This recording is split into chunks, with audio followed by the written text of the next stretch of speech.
ನೆಹೆಮೀಯ ಅಧ್ಯಾಯ 10.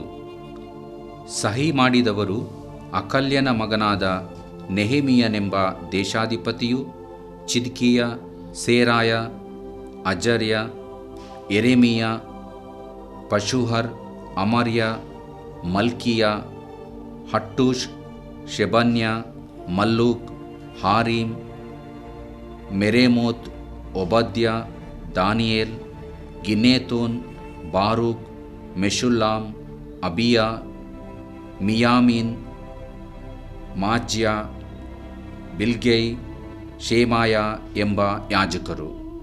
ಲೇವಿಯರಲ್ಲಿ ಅಜಯ್ಯನ ಮಗನಾದ Jeshua, Henadad ವಂಶದವನಾದ Binoy, Kadmiel ಎಂಬವರು.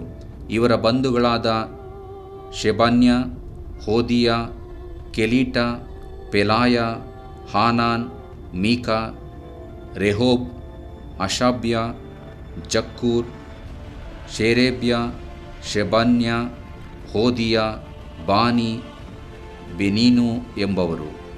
ಜನಪ್ರಧಾನರಲ್ಲಿ Parosh, Pahath, Moab, Elam, Zattu, Bani, Bunni, Azgad, Bebai, Adonijah, Bigvai, Adin, Ater, Hezekiah, Azzur, Hodiah, Hashum, Bezai, Hariph, Anathoth, Nebai, Magpiash, Meshullam, Hezir, Meshezabeel, Zadok, Jaddua, Pelatiah, Hanan, Anaiah, Hoshea, Hananiah, Hasshub, Hallohesh, Pileha, Shobek, Rehum, Hashabnah, Maaseiah, Ahijah, Hanan, Anan, Malluch, ಹಾರೀಮ್,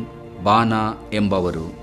ಯಾಜಕರು, ಲೇವಿಯರು, ದ್ವಾರಪಾಲಕರು, ಗಾಯಕರು, ದೇವಸ್ಥಾನದಾಸರು, ಉಳಿದ ಜನರು, ಇವರಲ್ಲಿ ದೇವರ ಧರ್ಮೋಪದೇಶದ ನಿಮಿತ್ತವಾಗಿ ಅನ್ಯ ದೇಶದವರ ಗೊಡವೆಯನ್ನು ತೊರೆದು ಬಿಟ್ಟವರು, ತಮ್ಮ ತಮ್ಮ ಹೆಂಡತಿಯರು, ಗ್ರಹಿಸಶಕ್ತರಾದ ಗಂಡು ಹೆಣ್ಣು ಮಕ್ಕಳು ಇವರೊಡನೆ ಬಂದು ಮುಖಂಡರಾದ ತಮ್ಮ ಸಹೋದರರನ್ನು ಕೂಡಿಕೊಂಡು ತಾವು ದೇವರ ಸೇವಕನಾದ ಮೋಶೆಯ ಮುಖಾಂತರ ಕೊಡಲ್ಪಟ್ಟ ದೇವರ ಧರ್ಮೋಪದೇಶವನ್ನು ಅನುಸರಿಸಿ ತಮ್ಮ ಕರ್ತನಾದ ಯೆಹೋವನ ಎಲ್ಲ ಆಜ್ಞಾ ನಿಯಮ ವಿಧಿಗಳನ್ನು ಕೈಕೊಂಡು ನಡೆಯುವುದಾಗಿ ಆಣೆಯಿಟ್ಟು ಪ್ರಮಾಣ ಮಾಡಿದರು.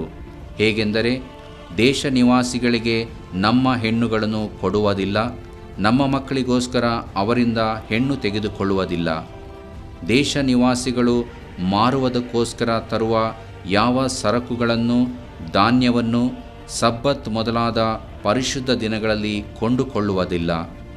ಪ್ರತಿಯೊಂದು 7ನೇ ವರ್ಷ ಭೂಮಿಯ ಸಾಗುವಳಿಯನ್ನು, ಹೆರರು ಕೊಡಬೇಕಾದ ಸಾಲವನ್ನು ಬಿಟ್ಟು ಬಿಡುತ್ತೇವೆ. ವರ್ಷಕ್ಕೆ 1 ಶೇಕೆಲಿನ 3ನೇ ಭಾಗವನ್ನು ದೇವಾಲಯ ಸೇವೆಗಾಗಿ ಕೊಡಬೇಕೆಂಬ ಕರ್ತವ್ಯವನ್ನು ವಹಿಸಿಕೊಳ್ಳುತ್ತೇವೆ.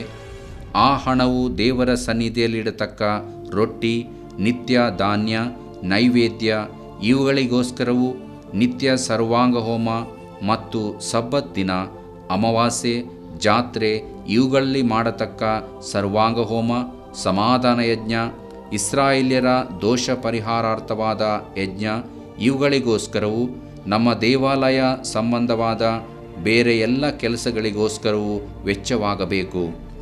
ಧರ್ಮಶಾಸ್ತ್ರ ವಿಧಿಗನುಸಾರವಾಗಿ ನಮ್ಮ ದೇವರಾದ ಯೆಹೋವನ ಯಜ್ಞವೇದಿಯ ಮೇಲೆ ಬೆಂಕಿಯುರಿಸುವುದಕ್ಕಾಗಿ ವರ್ಷ ನೇಮಿತವಾದ ಕಾಲಗಳಲ್ಲಿ ನಮ್ಮ ದೇವಾಲಯಕ್ಕೆ ಕಟ್ಟಿಗೆ ದೊರಕುವ ಹಾಗೆ ಆಯಾ ಗೋತ್ರಾನುಸಾರ ಕಾಷ್ಠದಾನ ಮಾಡತಕ್ಕವರು ಇಂಥವರು ಎಂಬುದನ್ನು ಯಾಜಕರು, ಲೇವಿಯರು, ಸಾಧಾರಣ ಜನರು ಆಗಿರುವ ನಮ್ಮಲ್ಲಿ ಚೀಟು ಹಾಕಿ ಗೊತ್ತು ಮಾಡಿಕೊಳ್ಳುತ್ತೇವೆ.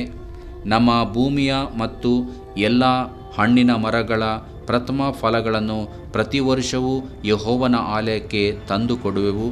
ನಮ್ಮ ಚೊಚ್ಚಲ ಮಕ್ಕಳ ವಿಷಯದಲ್ಲೂ ನಮ್ಮ ಪಶುಗಳ ಚೊಚ್ಚಲ ಮರಿಗಳ ವಿಷಯದಲ್ಲೂ ಧರ್ಮಶಾಸ್ತ್ರ ವಿಧಿಗನುಸಾರವಾಗಿ ನಡೆಯುವೆವು.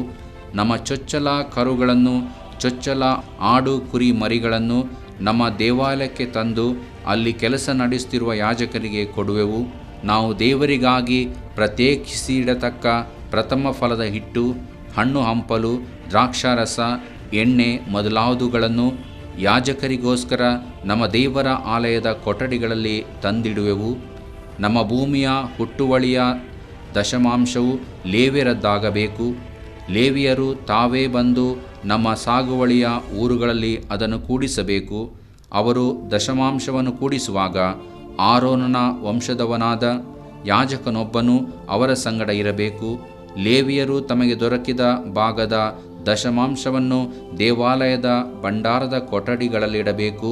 ಇಸ್ರಾಯೇಲ್ಯರು, ಲೇವಿಯರು ಧಾನ್ಯ, ದ್ರಾಕ್ಷಾರಸ, ಎಣ್ಣೆ ಇವುಗಳಲ್ಲಿ ದೇವರಿಗೋಸ್ಕರ ಪ್ರತ್ಯೇಕಿಸತಕ್ಕ ಭಾಗಗಳನ್ನು ತಂದು ಸೇವೆ ನಡೆಸುತ್ತಿರುವ ಯಾಜಕರು, ದ್ವಾರಪಾಲಕರು, ಗಾಯಕರು ಇವರು ಪವಿತ್ರಾಲಯದ ಪಾತ್ರೆಗಳು ಇರುವ ಕೊಠಡಿಗಳಲ್ಲಿ ಇಡಬೇಕು. ನಮ್ಮ ದೇವರ ಆಲಯವನ್ನು ಎಂದೂ ಅಲಕ್ಷ್ಯ ಮಾಡುವುದಿಲ್ಲ ಎಂದು ಬರೆದುಕೊಟ್ಟರು. ದೇವರು ಪ್ರೀತಿಸುವ ಪ್ರೀತಿಯ ಬಿಗ್ ಜೆ ಟಿವಿ ಪ್ರಿಯ ವೀಕ್ಷಕರಿಗೆ ನಮ್ಮ ಕರ್ತನಾದ ಯೇಸು ಕ್ರಿಸ್ತನ ಹೆಸರಿನಲ್ಲಿ ನಿಮ್ಮನ್ನು ವಂದಿಸಿ ಸ್ವಾಗತ ಬಯಸ್ತಿದ್ದೇವೆ. ಬನ್ನಿರಿ, ಇಂದು ನಾವು ಒಟ್ಟಾಗಿ ದೇವರ ವಾಕ್ಯವನ್ನು ನಾವು ಅಧ್ಯಯನ ಮಾಡಿಕೊಳ್ಳೋಣ.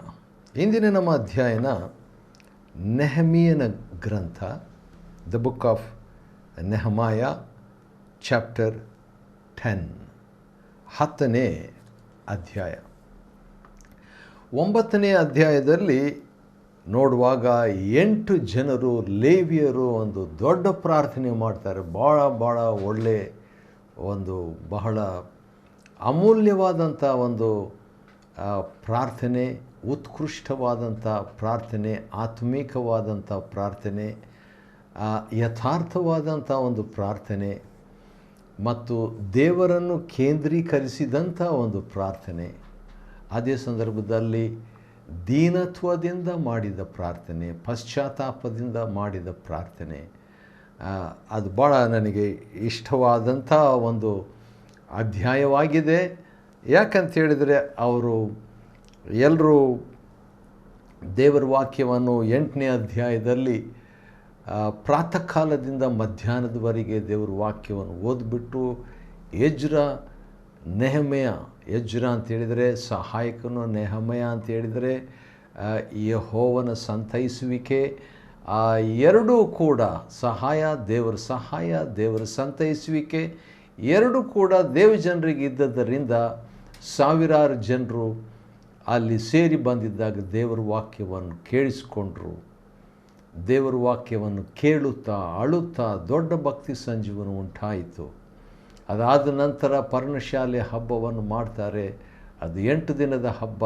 ಅದು 8 ದಿನವೂ ಒಂದು 7 ದಿನ ಬೈಬಲ್ ಸ್ಟಡಿಯನ್ನು ಪ್ರತಿನಿತ್ಯ ಎಜ್ರನ್ ತಗೊಳ್ತಾನೆ. ಅದಾದ ನಂತರ ಈಗ ದೇವರಿಗೆ ಪ್ರಾರ್ಥನೆಯನ್ನು 9ನೇ ಅಧ್ಯಾಯದಲ್ಲಿ ಮಾಡುವಾಗ ಅನೇಕ ವಿಷಯ ದೇವರ ಬಗ್ಗೆ, ನೀನೊಬ್ಬನೇ ದೇವರು, ನೀನು ನೀತಿವಂತನಾದ ದೇವರು, ನೀನು ಕ್ಷಮಿಸುವ ದೇವರು, ಕನಿಕರದ ದೇವರು, ನೀನು ಕರುಣಿಸುವ ದೇವರು, ನೀನು ದೀರ್ಘಶಾಂತನಾದ ದೇವರು, ನೀನು ಪ್ರೀತಿ ಸ್ವರೂಪನಾದ ದೇವರು ಎಂಬುದಾಗಿ ನಾವು ಎಷ್ಟು ತಪ್ಪು ಮಾಡಿದರೂ ನೀನು ನಮ್ಮನ್ನು ಕೈ ಬಿಡಲಿಲ್ಲ, ನಮ್ಮನ್ನು ತೊರೆಯಲಿಲ್ಲ.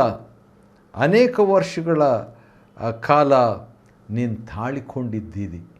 ಮತ್ತು ಇನ್ನೊಂದು ಮಾತನ್ನು ಹೇಳ್ತಾರೆ, ಎಷ್ಟು ನೀನು ನಮ್ಮ ಮೇಲೆ ಎಷ್ಟು ಕೇಡನ್ನು ಬರಮಾಡಿದರೂ ನೀನು ಧರ್ಮಸ್ವರೂಪನೇ, ನೀನು ಮಾಡಿದ್ದ ನ್ಯಾಯವೇ, ನಾವಾದರೂ ದುಷ್ಟರು ಸ್ವಾಮಿ ಎಂಬುದಾಗಿ ಅವರು 8 ಜನರು ಒಳ್ಳೆಯ ಒಂದು ಪ್ರಾರ್ಥನೆ ಮಾಡುವಂಥದ್ದನ್ನು ನಾವು 9ನೇ ಅಧ್ಯಾಯದಲ್ಲಿ ನೋಡ್ತೇವೆ. 8ನೇ ಅಧ್ಯಾಯ ದೇವರ ವಾಕ್ಯ, 9ನೇ ಅಧ್ಯಾಯ ದೇವರಿಗೆ ಪ್ರಾರ್ಥನೆ, 10ನೇ ಅಧ್ಯಾಯ ಒಡಂಬಡಿಕೆ, ಒಂದು ಪ್ರತಿಜ್ಞೆ, ಒಂದು ತೀರ್ಮಾನ. ಬರೀ ವಾಕ್ಯ ಓದಬಾರ್ದು, ಬರೀ ಪ್ರಾರ್ಥನೆ ಮಾಡಬಾರ್ದು. ಒಂದು ತೀರ್ಮಾನಕ್ಕೆ ಅವರು ಬಂದಂಥ ವಿಷಯವನ್ನು ನಾವು ನೋಡ್ತೇವೆ 10ನೇ ಅಧ್ಯಾಯದಲ್ಲಿ ಸುಮಾರು 15 ತೀರ್ಮಾನಗಳನ್ನು ಅವರು ತಕ್ಕೊಂಡ್ರು, 15 ಪ್ರತಿಜ್ಞೆಯನ್ನು ಅವರು ಮಾಡಿದರು, ಅಥವಾ 15 ವಿಧವಾದ ಒಡಂಬಡಿಕೆಗಳನ್ನು ಅವರು ಮಾಡಿಕೊಂಡ್ರು ಎಂಬುದಾಗಿ ನಾವು ನೋಡ್ತೇವೆ. ಅದು ಏನಂತ ಹೇಳ್ಬಿಟ್ಟು ನಾವು ನೋಡೋಣ ಬನ್ನಿರಿ. ನೆಹೆಮೀಯನ ಗ್ರಂಥ, ದ ಬುಕ್ ಆಫ್ ನೆಹಮಾಯ, ಚಾಪ್ಟರ್ 10ನೇ ಅಧ್ಯಾಯ. ಅನೇಕ ಕಾರಣಗಳನ್ನು 9ನೇ ಅಧ್ಯಾಯದಲ್ಲಿ ಅವರು ದೇವರಿಗೆ ಹೇಳಿಬಿಟ್ಟು, ಈ ಎಲ್ಲ ಕಾರಣಗಳಿಂದ ನಾವು ಲೇಖನ ರೂಪವಾದ ಪ್ರತಿಜ್ಞೆಯನ್ನು ಮಾಡಿದೆವು ಎಂಬುದಾಗಿ ನೆಹೆಮೀಯನು ತನ್ನನ್ನು ಒಳಗೊಂಡು ಇಲ್ಲಿ ಲಿಖಿತ ರೂಪದಲ್ಲಿ ದಾಖಲಿಸಿದ್ದಾನೆ. ನಾವೊಂದು ಪ್ರತಿಜ್ಞೆಯನ್ನು ಮಾಡಿಕೊಂಡೆವು. ಆ ಪ್ರತಿಜ್ಞೆಗೆ ಪ್ರಭುಗಳು, ಲೇವಿಯರು, ಯಾಜಕರು ಸಹಿ ಮಾಡಿ ಸೈನ್ ಹಾಕ್ತಾರೆ. ಸುಮ್ಮನೆ ಪ್ರತಿಜ್ಞೆ ಮಾಡೋದಲ್ಲ, ಇದನ್ನು ಸೀರಿಯಸ್ ಆಗಿ ತಕ್ಕೊಂಡು ಪ್ರತಿಜ್ಞೆ ಮಾಡಿದರು. ಮಾಡುವಾಗ ಆ ಒಂದು ಸಹಿ ಮಾಡಿ ಮುದ್ರೆ ಹಾಕಿದರು. ಯಾರ್ಯಾರು ಸಹಿ ಮಾಡಿದ್ರು ಅಂತ ಅವರ ಹೆಸರಿದೆ. ಸುಮಾರು 23 ಜನರು ಅದಕ್ಕೆ ನಾಯಕರು ಸಹಿ ಹಾಕಿದ್ದಾರೆ. ಅದರಲ್ಲಿ ನೆಹೆಮೀಯನೆಂಬ ದೇಶಾಧಿಪತಿ ಮೊದಲನೇ ವ್ಯಕ್ತಿ, ಮತ್ತು ಅಜರ್ಯ, ಬಹುಶಃ ಅದು ಎಜ್ರನ ಶಾರ್ಟ್ ಫಾರ್ಮ್, ಯೆರೆಮೀಯ ಮತ್ತು ಓಬದ್ಯ, ದಾನಿಯೇಲ್, ಈ ರೀತಿಯಾಗಿ ಸುಮಾರು ಹೆಸರುಗಳು, ದೊಡ್ಡ ದೊಡ್ಡ ಹೆಸರುಗಳು ಇಲ್ಲಿರುವಂಥದ್ದನ್ನು ನಾವು ಗಮನಿಸಬಹುದು. ಸರಿ, ಲೇವಿಯರಲ್ಲಿ ಕೆಲವರು 9ನೇ ವಚನದಿಂದ 27ನೇ ವಚನದವರೆಗೆ ಕೆಲವರ ಹೆಸರುಗಳು ಅಲ್ಲಿ ಕೊಡಲಾಗಿದೆ. ಈಗ ಅವರು ಏನು ಪ್ರತಿಜ್ಞೆ ಮಾಡಿದರು, 15 ಪ್ರತಿಜ್ಞೆ ಮಾಡಿಕೊಂಡ್ರು ಅಂತ ಹೇಳ್ಬಿಟ್ಟು ನಾನು ಹೇಳಿದ್ನಲ್ವ. ಈಗ ಒಂದೊಂದಾಗಿ ಅವರು ಮಾಡಿಕೊಂಡಂಥ ಪ್ರತಿಜ್ಞೆಯನ್ನು ನಾವು ನೋಡಿಕೊಳ್ಳಲಿಕ್ಕಿದ್ದೇವೆ. ದೇವರ ಧರ್ಮೋಪದೇಶದ ನಿಮಿತ್ತವಾಗಿ ಅವರು ದೇವರ ಸೇವಕನಾದ ಮೋಶೆಯ ಮುಖಾಂತರವಾಗಿ ಕೊಡಲ್ಪಟ್ಟಂಥ ದೇವರ ಧರ್ಮೋಪದೇಶ, ಅದನ್ನು ಅನುಸರಿಸಬೇಕು, ಕರ್ತನಾದ ಯೆಹೋವನ ಎಲ್ಲ ಆಜ್ಞೆಗಳನ್ನು ಕೈಕೊಂಡು ನಡಿತೇವೆ ಅಂತ ಹೇಳ್ಬಿಟ್ಟು ಒಂದು ಪ್ರಾಮಿಸ್ ಮಾಡಿದರು, ಪ್ರಮಾಣ ಮಾಡಿದರು. ಅದನ್ನು ಹೇಗೆ ಮಾಡಿದರು, ಯಾವ್ಯಾವ ವಿಷಯದ ಬಗ್ಗೆ ಮಾಡಿದರು, 15 ಸಬ್ಜೆಕ್ಟ್ಸನ್ನು ಕವರ್ ಮಾಡಿಬಿಟ್ಟು ಅವರೊಂದು ಪ್ರತಿಜ್ಞೆಯನ್ನು ಮಾಡ್ತಾರೆ, ಪ್ರಾಮಿಸ್ ಮಾಡ್ತಾರೆ, ವಾಗ್ದಾನ ಮಾಡ್ತಾರೆ. ಅದು ಒಂದು ರೀತಿಯ ಒಡಂಬಡಿಕೆ ಕೂಡ. ಮೊದಲನೇದಾಗಿ ನಾವು ನೆಹೆಮೀಯನ ಗ್ರಂಥ 10ನೇ ಅಧ್ಯಾಯದ 30ನೇ ವಚನದಲ್ಲಿ ಇರುವಂಥ ಮೊದಲನೇ ಪ್ರತಿಜ್ಞೆಯನ್ನು ನಾವು ನೋಡಿಕೊಳ್ಳೋಣ ಬನ್ನಿರಿ. ದೇಶ ನಿವಾಸಿಗಳಿಗೆ ನಮ್ಮ ಹೆಣ್ಣುಗಳನ್ನು ಕೊಡುವುದಿಲ್ಲ. ಇದು ಮೊದಲನೇ ಪ್ರತಿಜ್ಞೆ. ಯಾಕಂದರೆ ಈಗಾಗಲೇ 70 ವರ್ಷಗಳು ಅನ್ಯ ದೇಶದಲ್ಲಿದ್ದಾಗ ಅವರು ದೇವಕುಲದವರು, ಅಂದರೆ ವಿಶ್ವಾಸಿಗಳಾಗಿರುವಂಥವರು, ಅವಿಶ್ವಾಸಿಗಳಾಗಿರುವಂಥ ದೇವರ ವಾಕ್ಯದಲ್ಲಿ ಮೋಶೆ ಹೇಳಿದನು. ಆದ ಕಾರಣ ಆ ಮೊದಲನೇ ಒಂದು ಪ್ರತಿಜ್ಞೆ ಏನಂದರೆ, ನಮ್ಮ ಹೆಣ್ಣುಗಳನ್ನು ಬೇರೆ ಒಂದು ಅನ್ಯರಿಗೆ ಅಥವಾ ದೇವರ ಧರ್ಮಶಾಸ್ತ್ರವನ್ನು ನಂಬದವರಿಗೆ ಕೊಡೋದಿಲ್ಲ ಅಂತ ಹೇಳ್ಬಿಟ್ಟು.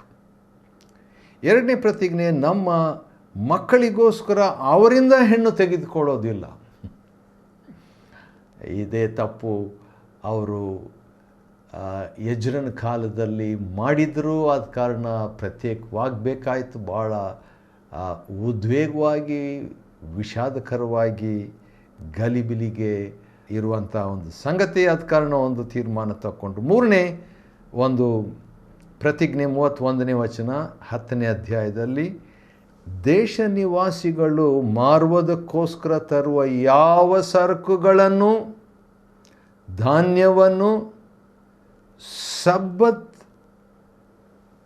ಮೊದಲಾದ ದಿನಗಳಲ್ಲಿ ಕೊಂಡುಕೊಳ್ಳುವುದಿಲ್ಲ. ಸಬ್ಬತ್ ದಿನದಲ್ಲಿ ಬಿಸ್ನೆಸ್ ಮಾಡೋದಿಲ್ಲ. ಸಬ್ಬತ್ ದಿನ ಅಷ್ಟೇ ಅಲ್ಲ, ಸಬ್ಬತ್ ವಿಶ್ರಾಂತಿ, ಸಬ್ಬತ್ ಅಂದರೆ ವಿಶ್ರಾಂತಿ ಮೊದಲಾದ ಪರಿಶುದ್ಧ ದಿನಗಳಲ್ಲಿ ನಾವು ಮಾರಾಟ ಕೊಂಡುಕೊಳ್ಳೋದು ಮಾಡೋದಿಲ್ಲ.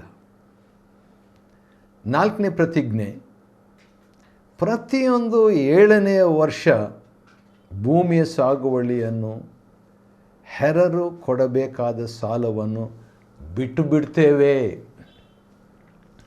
ಅಂದರೆ ಸಾಲ ಮನ್ನದ, ಯಾಕಂದರೆ ಅದು ಪ್ರತಿ 7ನೇ ವರ್ಷದಲ್ಲಿ ಭೂಮಿಯ ಸಾಗುವಳಿಯನ್ನು ಹೆರರು ಕೊಡಬೇಕಾದ ಸಾಲವನ್ನು ಬಿಟ್ಟುಬಿಡ್ತೇವೆ. 5ನೇದಾಗಿ, ವರ್ಷಕ್ಕೆ ಒಂದು ಶೆಕೆಲಿನ 3ನೇ ಭಾಗವನ್ನು ದೇವಾಲಯ ಸೇವೆಗಾಗಿ ಕೊಡ್ತೇವೆ ಅಂತ ಆ ಕರ್ತವ್ಯ ವಹಿಸ್ಕೊಳ್ತೇವೆ.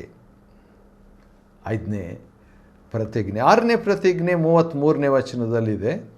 ಅದೇನೆಂದರೆ, ಆ ಹಣ ದೇವರ ಸನ್ನಿಧಿಯಲ್ಲಿಡತಕ್ಕ ಕೆಲವು ವಸ್ತುಗಳಿದೆಯಲ್ವ, ದೇವಾಲಯ ಸಂಬಂಧವಾದ ಬೇರೆ ಎಲ್ಲ ಕೆಲಸಕ್ಕೋಸ್ಕರ ವೆಚ್ಚವಾಗಬೇಕು ಎಂಬುದಾಗಿ ಹಣದ ವಿಷಯ. 7ನೇ ತೀರ್ಮಾನ ಅಥವಾ ಪ್ರತಿಜ್ಞೆ ಅವ್ರು ಮಾಡಿಕೊಂಡಿದ್ದು ನೆಹೆಮ್ಯನ ಗ್ರಂಥ 10:7, ಧರ್ಮಶಾಸ್ತ್ರ ವಿಧಿಗನುಸಾರವಾಗಿ ನಮ್ಮ ದೇವರಾದ ಯೆಹೋವನ ಯಜ್ಞವೇದಿಯ ಮೇಲೆ ಯಾರ್ಯಾರು ಯಾಜಕರಾಗಲಿ ಲೇವಿಯರಾಗಲಿ ಸಾಧಾರಣ ಜನರಾಗಿರೋ ನಮ್ಮಲ್ಲಿ ಚೀಟು ಹಾಕಿ ಗೊತ್ತು ಮಾಡ್ತೇವೆ. ಇದೊಂದು ಪದ್ಧತಿ ಅವರು ಹಿಂಬಾಲಿಸ್ತಿದ್ರು. ಆದ ಕಾರಣ ವರ್ಷ ಆ ರೀತಿಯಾಗಿ ನಡೀತಿತ್ತು. ಅದರಲ್ಲಿ ಕೂಡ ನಾವು ಸಹಕಾರ ಮಾಡ್ತೇವೆ ಎಂಬುದಾಗಿ.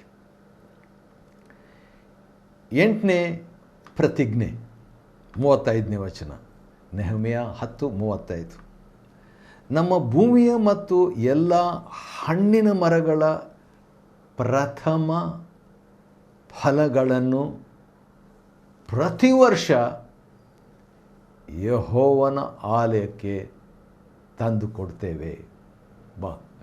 ದೊಡ್ಡ ಒಂದು ಪ್ರಾಮಿಸ್ ಇದು. ಪ್ರತಿಜ್ಞೆ ಅಂದರೆ ಪ್ರತಿ ವರ್ಷ ಪ್ರಥಮ ಫಲ ದೇವರಿಗೆ, ಯಾಕಂದರೆ ದೇವರು ಹೇಳಿದರು ಆ ಮಾತನ್ನು. ಆದ ಕಾರಣ ಇಲ್ಲಿ ಒಂದು ತೀರ್ಮಾನ ಅವರು ತಗೊಳ್ತಾ ಇದ್ದಾರೆ. 9ನೇದಾಗಿ 36ನೇ ವಚನ, ನೆಹೆಮ್ಯ 10:36, 9ನೇ ಒಂದು ಪ್ರತಿಜ್ಞೆ. ದೇವಜನರು ಏನು ಮಾಡಿದರು, ಏನು ತಕ್ಕೊಂಡ್ರು, ಆ ಒಂದು ಪ್ರತಿಜ್ಞೆ ನಾವು ನೋಡೋಣ. ಇದು ಸ್ವಲ್ಪ ಕಷ್ಟಕರವಾದದ್ದು.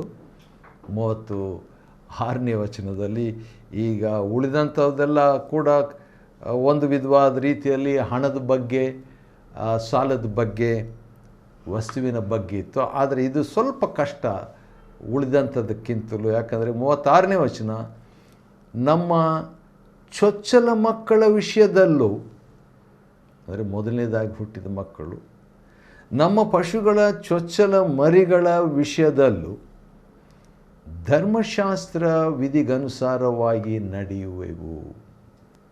ಅಂದರೆ ಇದನ್ನು ನಾವು ಅರ್ಥ ಮಾಡ್ಕೋಬೇಕಾದ್ರೆ ಒಂದು ವಾಕ್ಯ ಓದಬೇಕು. ಒಂದು ವಾಕ್ಯ ನನಗೆ ನೆನಪಿಗೆ ಬರ್ತಿದೆ.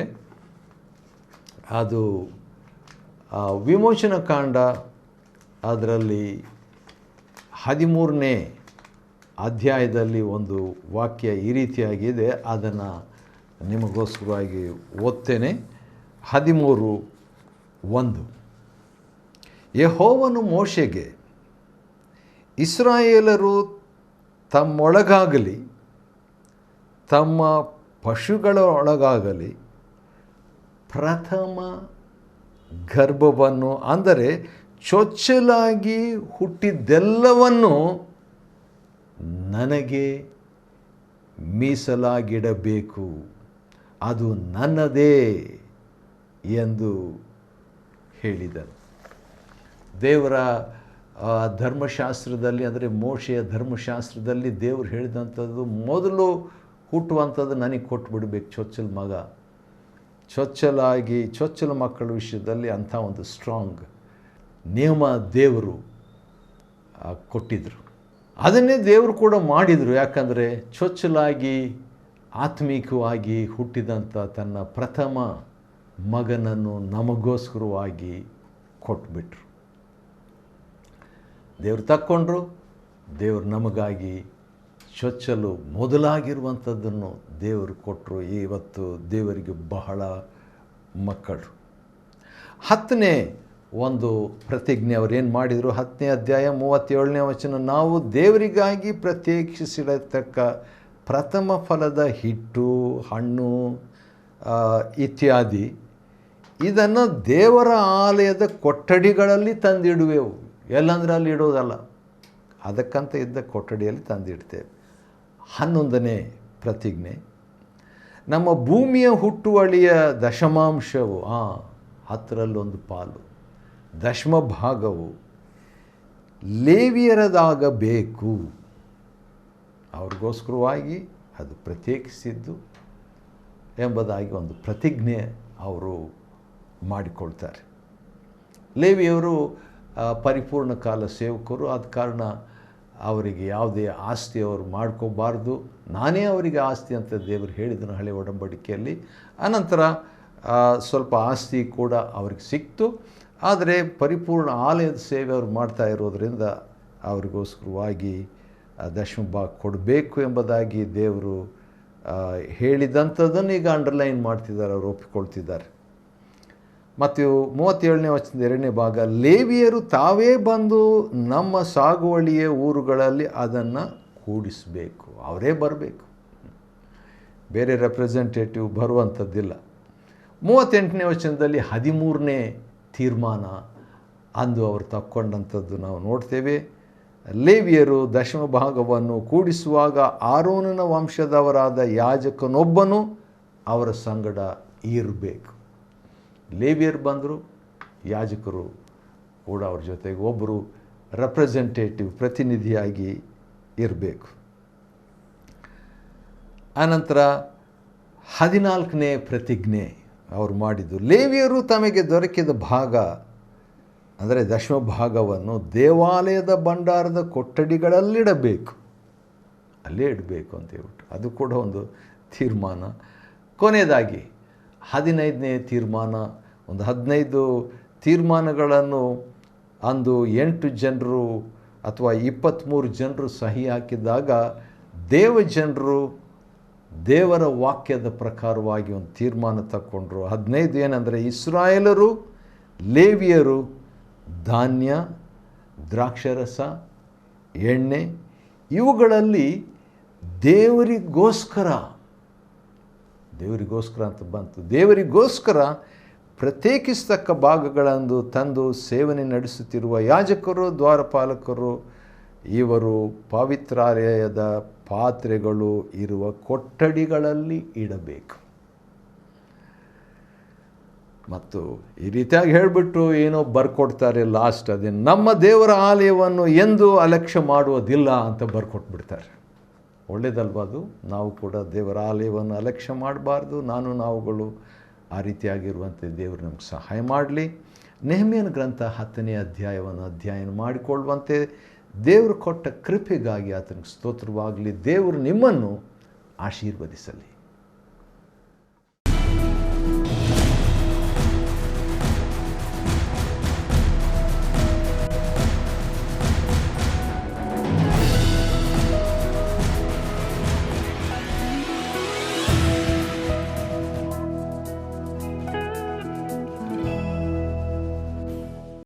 Chapter 10. Now those that sealed were Nehemiah the Tirshatha, the son of Hakaliah, and Zidkijah, Seraiah, Azariah, Jeremiah, Pashur, Amariah, Malchijah, Hattush, Shebaniah, Maluch, Harim, Meremoth, Obadiah, Daniel, Ginnethon, Baruch, Meshulam, Abijah, Majamin, Maaziah, Bilgai, Shemaiah. These were the priests and the Levites, both Jeshua the son of Azaniah, Binnui of the sons of Henadad, Kadmiel, and their brethren Shebaniah, Hodijah, Kelita, Pelaiah, Hanan, Micah, Rehob, Ashabiah, Zakur, Sherebiah, Shebaniah, Hodijah, Bani, Banainu, the chief of the people, Parosh, Pehath Moab, Elam, Zatu, Bani, Buni, Asgad, Bebai, Adonijah, Bigvai, Adin, Ater, Hizkijah, Azur,